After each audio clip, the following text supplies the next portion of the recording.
Welcome to the Michael Liebowitz Show. I'm your host, Michael Liebowitz, continuing my series on the current status of the liberty movement or liberty movements, however you wish to describe it. And today we're going to get the perspective of a young man involved in these movements. He describes himself as a student of Objectivism, a student of Libertarianism. He's also the host of The Rational Frontier. Mann Sharma, welcome back, or welcome. This is your first time on the Michael Liebowitz Show, so let me just say welcome, welcome here. Thank you. We have done collaborations before, but yeah, this is the first time on the Michael Liebowitz Show. Yes, so I'm transferring all my content to one channel now. Rather than having the Rational Egoist, the Capitalist Corner, everything's going to be on the channel's called The Rational Alternative. And on that channel, we do the Capitalist Corner, the Rational Alternative Weekends, membership content, and the Michael Liebowitz Show. So the Liberty Movement, when you hear the term Liberty Movement, what comes to mind? What do you think of it? Yeah, this is something that I've done a lot of thinking and debating recently on. And there is two perspectives that constantly wrestle with me. So one is, and primarily there are three perspectives. So one is that libertarianism is a philosophy on its own. I think that's incorrect, because if we are starting in politics, then we're not grounding it in anything. And so I do think that libertarianism as a philosophy is incorrect. The second perspective that I agree with the most on is that libertarianism is an alliance of philosophies which agree on a certain principle, which is the non-initiation of force or non-aggression principle, however you would call it.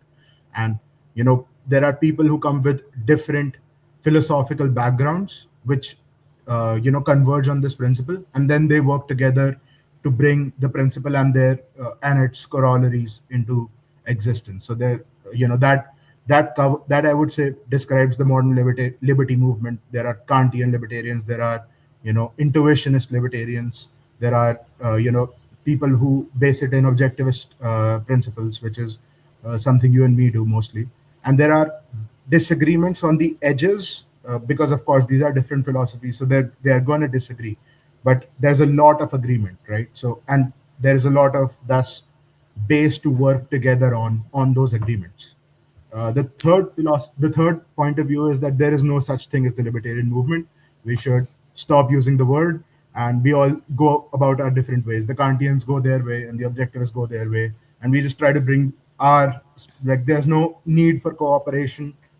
Here, we just do our own thing and see who wins out. I'm also sympathetic to that because, someone who's coming to the NAP from deontology and someone who's coming from virtue ethics like we do, or like life is the standard, they do mean very different things and they have very different reasons why they believe in these things. So one could say beyond narrow cooperation, perhaps we're doing more harm than good, But Yes, in the latter two things, I am still in debate. But for the most part, I do think cooperation is possible and desirable, and we should view it as an alliance of philosophies which agree on this particular thing, which is the non-aggression principle. so I deliberately didn't call my series the Libertarian Movement. I called it the Yeah, Liberty Movement because there's people yeah, who will say they're not libertarians, but they're promoting liberty. I also have gone back and forth between saying liberty movement and liberty movements hmm, because there are vast differences. I mean, yeah, as you said, there's the broad differences, deontology, utilitarianism, objectivism, minarchism, anarchism. And then when you get into even such things as IP, there's pro IP, people who are, there's like Stefan Kinsella, for him, IP is like his biggest issue, yeah, you know, and if you support intellectual property, he thinks that's against liberty. hmm, Totally. My personal viewpoint is protecting intellectual property is just as a precondition for liberty. So we would both use the same terminology and are influenced by many of the same people, but end up coming back and viewing things very differently. So you are, you're a young guy. How old are you? 22? Yeah, 23 now, recently. You had to think about it? No, no, Give it some 23 thought. recently. Do you need Yeah, some more time to go check on this stuff? Okay. yeah, let me try. Yeah. So the people with whom you associate with a lot of other young people, and Yeah. young people tend to be very idealistic and very enthusiastic and motivated. At least that's my experience in my view. Do you find that to be an accurate description? Yes, but it also flips very fast. So it's gonna go from someone without a lot of experience in the world. They're gonna go from idealism to complete nihilism and back again very fast. But for the most part, you're correct. The young people in the liberty movement, they are very firm believers and very idealistic, and I would say that's a virtue of them. Now, do you find that people in your age range, I'm saying, late teens, early to mid 20s, are they readers in the sense of, are they engaging with, when I, for instance, must be some 28 years ago now, started engaging with the liberty literature. It was Hayek, Friedman, Mises, Ayn Rand, Robert Nozick, Frederick Bastiat, Rothbard. Are these still sort of the main sources of the texts? Are people reading them, or are they more going to podcasts and things of that nature? I would say both. The podcast is how most people come in, because and this is like a large virtue of social media is that you get introduced to these ideas online somewhere, and I do think the best people, the smartest and the most committed people, do go on to read most of the literature, and they do it at a frightening pace. Like within 3 months, they basically read everything which is mainstream, and then they probably catch a niche, and then they go into that niche. They become experts in one or two things, which is something I've noticed within our movement. Like it's pretty much all young people below the age of 25, and they're experts in their own niches now. And that is fascinating because and like stuff and I do think like not perfectly experts, but pretty damn close. And what would take someone in university education years ago, nowadays, because of like simply the content being out there and available on the internet, people are able to do that like with a lot of speed and accuracy. So I can give you examples, even like that you can there's this person called Guy, right? And like he'll be happy that I mentioned him, but he has gone into like ecological philosophy with ecological psychology, which is an approach to psychology using similar ideas to objectivist psychoepistemology, and like he has become like a complete expert in that. And so you're going to see a lot of that. So someone who comes into the movement, they do pretty much read all of the standard books, but very soon they also specialize and become, and it becomes an identity. Okay, I'm an anarcho-capitalist, or I'm an objectivist, and this is who I am, and I'm going to read everything from my part first. One thing that doesn't happen a lot is reading other sources as well and like checking in. But of course, I don't think everybody needs to do that. I think people who are going into it professionally need to do that. But mostly, I do think like they're very good avid readers, especially of their own ideas. So they'll have a pretty good idea of what they're talking about. Not the best, of course. Okay, so let me just show you. This is my copy of Objectivism, the Philosophy of Ayn Rand. I've had this book for over 20 years. It's in tatters, pages falling out. I don't know how many times I've read it. Maybe 20. Do you want a new one? No, I don't. But Yeah, I know why. It was just a joke. yeah. So, but my point is, I can read it today and still learn something. Yeah. Now, when you say these guys are going through so much in a short period of time, Hmm. I did the same thing, right? So with age, you learn some things. Well, if you're trying to learn it, But Yeah. I now realize that when I was 24, I did not understand nearly as much as I thought I understood. Hmm. And I don't know that there's a remedy for that, right? But I just wonder if it at all concerns you that, like, you're referring to a guy as an expert on something, Mhm. on a given topic. Yeah. And I'm very skeptical at the idea that somebody in their early 20s could be an expert on anything. Oh, fair enough. But And how does that expert given their concern you at context. all? uh, for sure, like the way I view this is that they're experts given their, like, at that age, that's the best you can be. That's what I mean, right? I'm pretty Okay. sure the guy will be something else when he's 50, but he has a very good base to start on.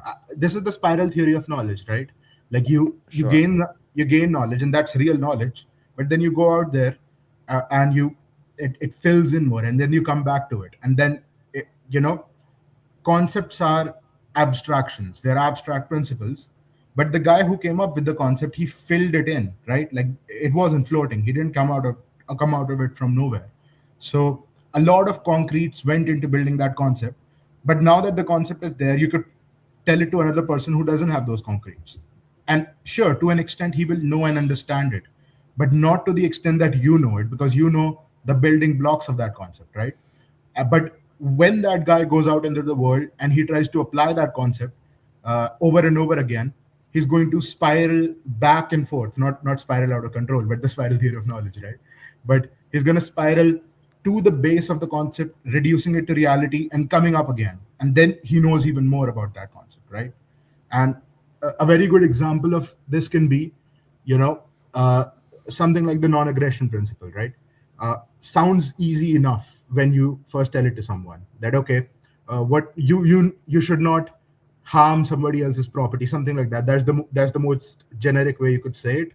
But then, what constitutes harm is something that you need to think about. Like, for example, there are certain cultures in which, if someone and I recently visited Vietnam, so there's this culture that if someone sets out a chair in front of their house, you're allowed to sit there and rest up and go, right? And that's not an aggression, because they meant for it to be that.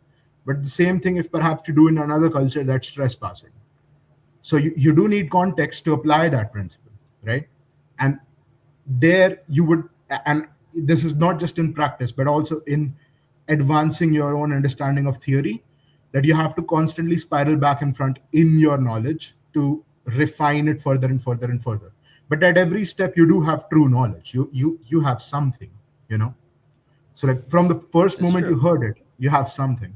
But then that doesn't mean you know everything about that thing, even if you have read everything, because then you need to apply it, and that will teach you something more. Because someone who does write something down, I think Leonard Peikoff said this when he was writing down OPA, that he had to omit so much. He needed to just write enough, and like even certain words, like, and this is why whenever you read OPAR, it's like a workout for the mind, because every word has meaning, god damn it. Like, there's a reason why it's there, and the guy made sure that nothing goes to waste, not an inch of paper goes to waste. And so, how much more understanding there could have been if OPAR was thrice the length. But then that defeats the purpose of the book. The book is simply an abstract summary, right? So someone who reads all of OPAR technically knows all of Objectivism, but also they don't know all of Objectivism. And perhaps, because the amount, like, all of Ayn Rand and Leonard Peikoff's and all of the other contributors, I think Ayn Rand was the primary contributor, right? But all of Ayn Rand's knowledge, that is her whole life. You don't have access to that anymore. You have access to her written words. But now the way you kind of gain the whole perspective back is in the process of application and spiraling back to the concepts and so on and so forth. But you do know something, when you Yeah. read. So the people, you said something that reminded me of this. How much are the people that you know, whether personally or you come in contact online in your groups, how much do they actually engage in the writings of people with whom they disagree. Let me give you an example. When you read Ayn Rand, it's inevitable you're going to come across critiques of Immanuel Kant. Mhm. So when I was first starting, when I saw that, I said, okay, I have to read this guy, Immanuel Kant. So I had, I ordered Critique of Pure Reason. There was also stuff, that criticizing Descartes. So I made sure that I would read Descartes. When I studied economics, the economist that I was reading would frequently critique Keynes. So I bought Keynes' book, The General Theory of Employment, Interest, and Money, because I wanted to understand. I didn't want to take their word for it. I wanted to read for myself. Are the people that are in the liberty movement, that are in your age group, are they engaging to that level, or do they, by and large, stay within an echo chamber? Would I call it an echo chamber? Maybe in certain aspects, but it is something. The way I see this as is that why are you like? This is how I think. Like, why are you reading the philosophy? For example, someone reading it for self improvement really doesn't need to go into Kant.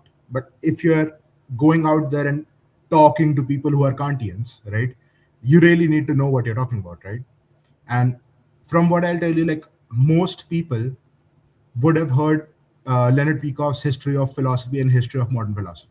So they know something of a summary to Kant, because Peikoff himself borrows from I forget the name, but someone who was a very good historian of philosophy who, summarized Kant. But I'm pretty sure not everybody is going to be reading Critique of Pure Reason, or if they will, that comes in a lower priority, because I want to eventually get to it.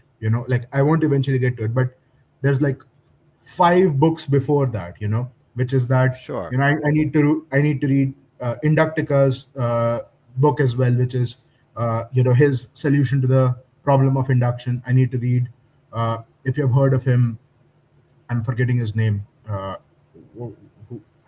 It'll come to me eventually, but there's like 5 or 6 books that I need to read. Yeah, so I need to read Harry Binswanger's How We Know, and on top of that, John Pizzatoro's book on epistemology, which has been told to me by a lot of sources is like top notch, and then so there's just a lot there before I get to an original reading of Kant, and not simply a summarization of a summarization.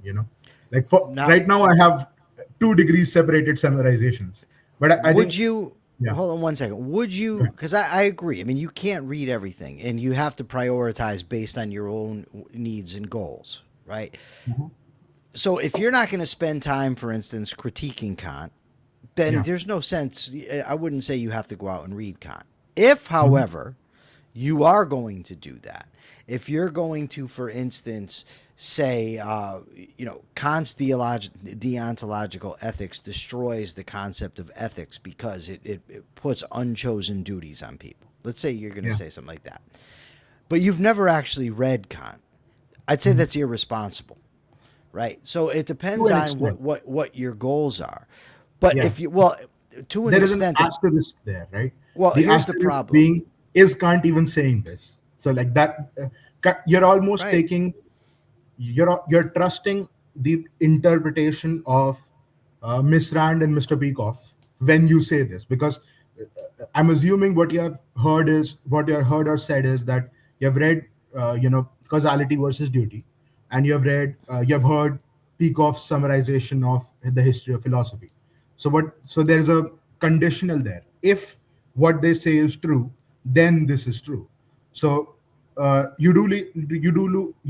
leave yourself open to attack on the if, because a Kantian can just say that, hey, Kant is not saying that, and there is a way to get yourself out of it, which is let him explain what Kant is saying, and presumably if he's an honest Kantian, he's just going to say what you said, right? And then you can go into the attack, but it's not something you should do Yeah. like Here's the professionally. problem. You do that, and now you're accepting his interpretation of Kant. Yeah. That's now what you're arguing about. But my point isn't about Kant specifically. It's just about in general engaging with arguments from the other side. Sheldon Richman loves to quote John Stuart Mill, and I'm not going to get the exact quote right, but where he says that he who knows only his own side of an argument knows little even of that, or doesn't even Yeah. know that, Oh, yeah. Yeah. right? Because that's also the spiral theory, right? Once you understand the alternative, you also understand where the fine boundary is between these two, you know? Yes. And So, mhm, amongst the younger guys, who would you say is the most influential thinker? I don't mean in your contemporary group. I mean outside. Like, is it Rand? Is it Rothbard? Is it Hoppe?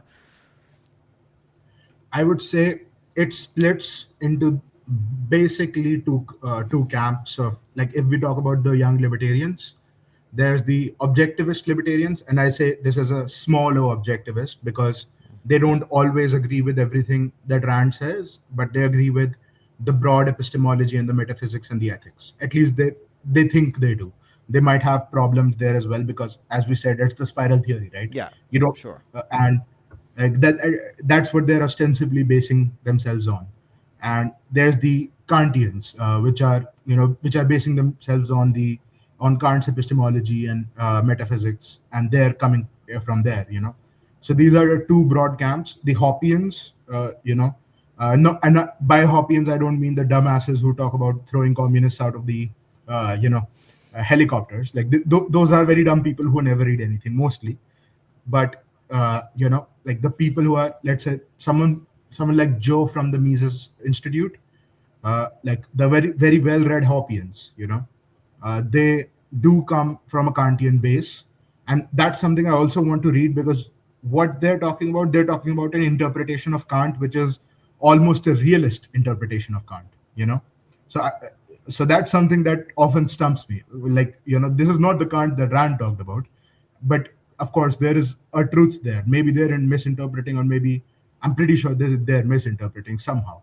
But the way they're coming about is from the modern Kantian schools, and like Hoppe bases his epistemology and metaphysics in that, and then derives all of libertarianism from there. And the other school is which is the more objectivist lens, uh, which do ostensibly like try to get to these principles from a realist interpretation, like from an objectivist interpretation. And there are, and both the thought leaders of these schools are, if we would call them that, and also this is just broad two schools. There are people who are on edges, there are people who are you know uh, small groups of people who have their secret third thing somewhere, but like broadly, like 99% of libertarians fall into either of these schools, right? And uh, and the thought leaders from each of these groups are very very well read, uh, and given their context as young people, you know and uh, I certainly fall into the objectivist school as much as I can, though I do appreciate Hopper from a distance. Like, I made a video about, you know, uh, like, I don't agree with all of his priors, but this is what I appreciate Hopper for. Like, his History of Humanity, that's a series of lectures, which is very good. His, Case Against Democracy is very good. His overall economics is good because it's Austrian economics. He's carrying in the Misesian tradition, and uh, you know, uh, I do think that while, as you have pointed out, the case for argumentation ethics may not be needed, I do think it's a neat little case, and which can be justified on realist grounds, simply because you know it is true that you while in an argument you are contradicting yourself if you say these things, but of course, like, be the obvious answer to that is, so what if I contradict myself? And this is where I connected back to, oh, reason is man's means of survival. So if you contradict yourself, you're anti-reason, and so on and so forth. Uh, so while I do not agree with Hopper's priors, his work in history and economics is something I'm very grateful for. And I come at argumentation ethics from a different lens. It is not as strong in the Kantian case, because in the Kantian case, argumentation ethics defines their whole ethics, right? In my case, it's a neat argumentation trick, and not much more than that. So like it's something you could use to convince someone who you're in a debate with, but the case that Ayn Rand lays out for the most part is the more convincing one for me. That fact and force and value are opposites, and I think that's a far better base, in my opinion. Uh, so Yeah. that's where I fall into. So, I'm oh, yeah. Yeah. firmly in the objectivist camp, smaller objectivist camp there. So I've read Hoppe on epistemology and argumentation ethics, and I find his argumentation ethics, I find it absolutely ridiculous and Mhm. unnecessary. I don't think it's compelling at all, but I don't want to debate about that. Yeah, I want to ask you about amongst young people. I want you to give me, you've mentioned various sort of schools of thought. yeah. Who are the most influential young people? Give me three from three separate schools of thought. Give me a Kantian, a Hoppean, and a Randian. Okay. So the Kantian and Objectivists. the Hoppian are mostly the same thing, because Okay. the Hoppe is a derivation of Kant there, which is the best person I've found for that is someone called, like you'll find him on Twitter, called Joe. Like he's from the Mises Institute, and he has a very good understanding of the theory there. Uh, from our camp, I would say uh, the best people, and uh, I would say the most knowledgeable person, and this doesn't mean I agree with him on everything, is going to be Nye. He's now on Twitter, but he is pretty good in knowledge, pretty darn knowledgeable when it comes to objectivism, and so on and so forth. So, and his main focus is nowadays, understanding the fiction very deeply. So he's mostly interested in understand, and when I say this mostly, like of course he does other things as well, but like he's mostly understanding in uh, you know uh, deeply understanding the fiction and its meaning. And whenever I talk to him, it's a very deep conversation. And he was the person who made a very good contribution to libertarian thought, which is discussing the rights of children, which is a paper I can send you. It's a very good paper. uh, you know uh, Other than that, there's Liquid Zulu. He has most of his contributions are on his website. And like his project is the integration of anarcho-capitalism and within a broad objectivist framework, which is also something I would want to see happen. And I do think that anarcho-capitalism, properly understood, has to fall into that.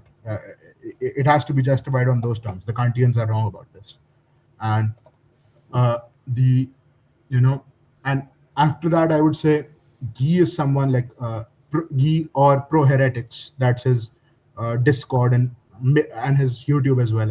I would say he's more. I would say he's into psychology and psychoepistemology. Like he's very good in those. Though, and believe me, like I have this doesn't mean I agree with everything each of these people says. I'm just saying, like, these are people I really respect in my camp, right? I hate that And we then, say that, and I yeah, do it too. Whenever I pray, I don't agree with everything yeah. because I think it's safe to say that I don't agree with everything anybody says. Oh Right, yeah, right. I don't same. even agree with everything I say from month to month. You know Yeah, what I mean? But we feel that we have to say that because we don't want to be taken that we agree with some perspective the person has. yeah. Maybe it's necessary. I don't know. I just find it. I know it is something which is very inconvenient. At least, like, I hope everybody understands that this doesn't mean that I agree with everyone, right? Yeah. I would say What? the fourth person would be, like, in all honesty, me. I think I'm pretty good. You're good. Yeah. You're good. Well, who's the guy, the Kanti, that Zulu debated recently? Oh, that's I his Twitter is by it goes by the Yeeticus, something like that. He's pretty good as well. He's from the Kantian camp, yeah. So he also does a lot of stuff. Yedicus Rex or Yedicus Yeah, Flex or something along yeah, those something lines? like that. Yeah, yeah, yeah. Yeah. Okay. So yeah, How he's from the Kantian camp as well. now, broadly speaking, um, I don't want to get into which camp or whether it's anarchism or And limited government, whatever. there is Go ahead. something very interesting that Eutychus, you know, like because there are two interpretations of Kant here. One is that Kant is talking about literally two worlds, the noumenal and phenomenal, and they're different worlds. Another interpretation is that you know Kant is simply talking about how perception works. But I would say you could argue against both of them, and they're both wrong. Either way you interpret them, because in one way, if it's literally two worlds, every objectivist can argue against that pretty well, which is the standard interpretation that Miss Rand and Mr. Peikoff worked with. The perception interpretation, that is simply it like it's treating Kant as if he's a neurologist, and I don't think, like, how can you from deductive reasoning come to understand that okay, the human brain is like this and like this and like this. And even then you could go from the primacy of existence point of view that hey, uh, it's not reality without perception is not, you need perceptual data first, but perceptual data is data of reality, right? Like you still don't get a ununderstandable world without all of that, so like the world is still real and we can understand it. Okay. So how optimistic are you that you will ever see a country that has a respect for individual rights? So confiscatory taxation is banned. Things like wars on drugs are gone. Basically, Very often. okay, so now it doesn't. I'm not talking about any specific variant, just the basics Yeah. where life, liberty, and property are protected under law. And I'm using these words as most of us that have Yeah. engaged in the liberty concepts would meet them. Yeah. So you are optimistic that that will happen. Yeah, because one is that, and I do think this is true. One is that I do think like objectivist epistemology will over time, uh, take over in most fields, Kantian epistemology, right? Like that replacement will happen, and everything else will be downstream from there. However, that still leaves us, when this will happen. It can happen now or 10,000 years from now, and that's dependent upon how competent is our strategy, right? And two, which variation will happen, which is dependent upon who's competent among the various variations, right?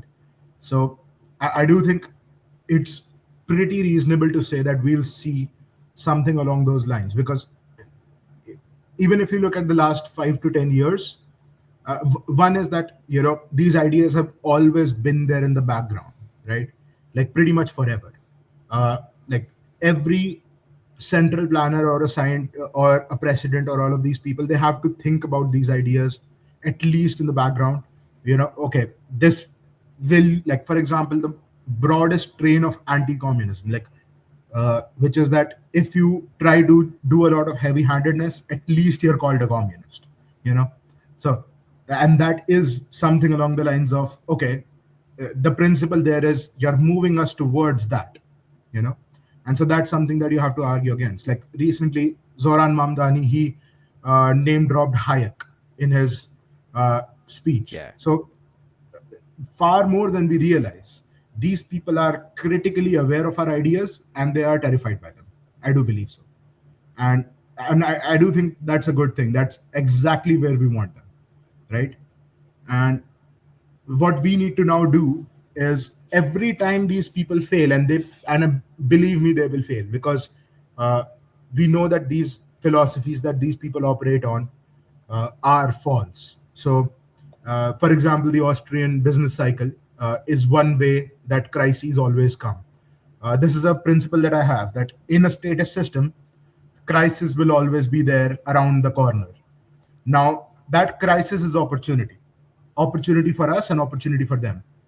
If we are able to build a base in peacetime of enough people who exactly know why the crisis is going to come, then it will be we who are ascendant after the crisis. And if we don't do that, then they'll use the crisis to even grow the state more and cause even more crises in the future. It's almost like there are two worlds, in which one world is they keep holding on to power, and the second world is we win. There is no world in which they win completely, because in that world everybody's dead, because they're operating from not from the life standard, i.e. from the death standard. So we will win eventually, I believe, but when we will win depends entirely on our competent strategy or not. And and that's, if you look at Argentina, Javier Milei, he's not perfect on a lot of things, right? But and this is a big but, he got it done. Like he got into a country which was almost always ubiquitously socialist, and he got into that being as radical a free market idealist as he could be, right? Pretty much. Like, I'm pretty sure he could be more if he's one of us, but like in his context, he's the most radical guy out there, right?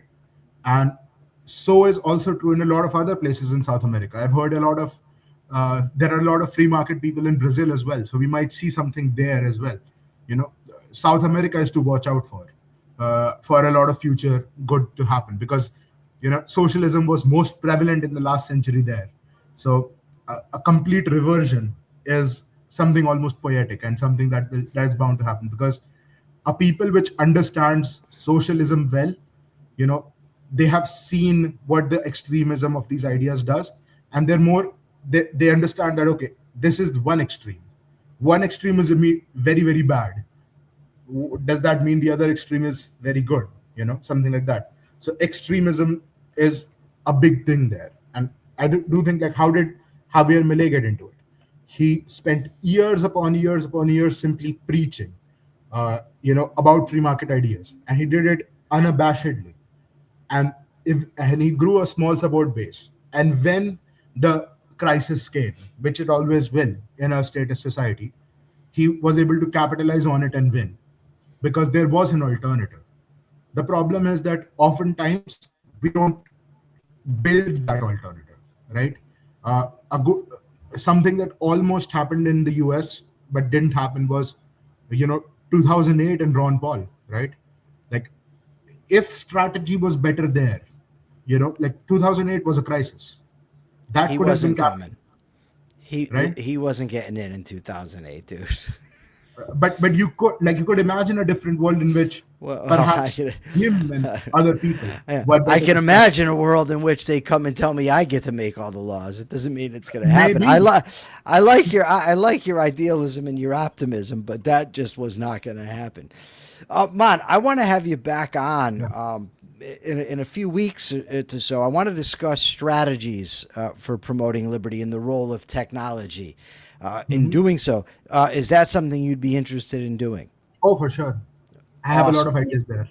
Awesome. Okay, so where can people find you, Mann? Well, I have my channel, which is The Rational Frontier, and which is something, this is a call to action to everybody, that I am very, very close to monetization now.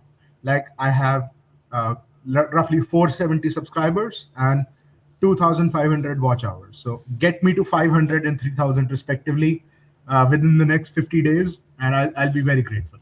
And see if you like some of my content. If not, that's fine as well. All right, Mann, thank you so much. Thank you. For now, this is the Michael Liebowitz Show. Till next time.